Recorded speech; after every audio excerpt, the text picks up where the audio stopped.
প্রসঙ্গত 2023 সালে আমাদের প্রথম ধসটা হয়।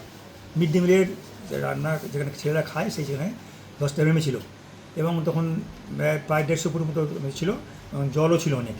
হ্যাঁ, আপনারা জানেন হয়তো।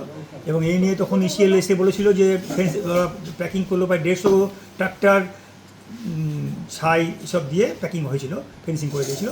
তারপরে গ্রামের লোকে সমস্ত কমিটি দিয়ে এমএলএ এই সবাইকে নিয়ে সিদ্ধান্ত হলো যে আমাদের স্কুলটা একটা ওই আপনার পুরনো ওই সেলেরই জায়গা প্যাকিং করা ছিল, ওখানে বিল্ডিংটা করে দেওয়া হোক। আমরা তাহলে 1 বছরের মধ্যে করে দিই। আমরা তাহলে এখন প্রেম পরে কোথাও শিফট করে নিচ্ছি। কত ছাত্রছাত্রী আছে? আমার কত বয়স ছিল এখনও মানে 143 5 to 8 5 to 8 এটা এমএসকে তো এটা 5 to 8 এখানে হয়। তো আপনার কথা হয়েছিল নিয়ে ওরা এস্টিমেট দেওয়া হলো, সব কিছু করলো, ওরা প্ল্যান ট্যান করে রেডি করে ওই ইঞ্জিনিয়ার এসছে, বলছে আমরা প্ল্যান জমা করে দিয়েছি, কিন্তু তারপরে কোনো কারণে ওটা চাপা পড়ে যায়। স্কুল চালাতে চালাতে কতটা আতঙ্কিত হন আপনারা? এবারে আমাকে বরংবার চাপ দিচ্ছে ওরা, আপনার খাসকেন্দা শিফট করুন। খাসকেন্দা জামুরিয়া ব্লকে পড়ছে, আমার পাণ্ডবেশ্বর ব্লকে, অফিসিয়ালি করতে পারি না আমরা। 1 নম্বর।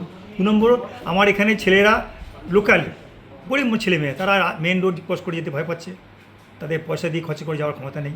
আমি এগুলো লিখলাম যে এগুলো আপনি একটা আমাকে অ্যাসিওর করুন যে বিল্ডিং করছেন, তবু তো আমি কোথাও টেম্পোরারি শিফট করতে পারি।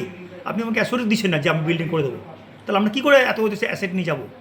এই অবস্থায় আমি 2 মাস আগেও একটা চিঠি করেছি ওরা রেসপন্সে যে আমার এই পরিস্থিতির জন্য আপনারা দায়ী, আপনারা আগের কথা রাখেননি, আপনারা ইমিডিয়েট আপনারা নতুন বিল্ডিং করে দিন, করতে শুরু করুন, আমরা বুঝি ওনারা করছেন, তাহলে আমরা একটা ভরসা পাবো এবং ছেলেমেয়েরা ভরসা পাবে। কী নাম আপনার? সুভাষ ব্যানার্জি। তা এবারে গতকাল রাত্রে প্রধান শিক্ষক, হ্যাঁ প্রধান শিক্ষক।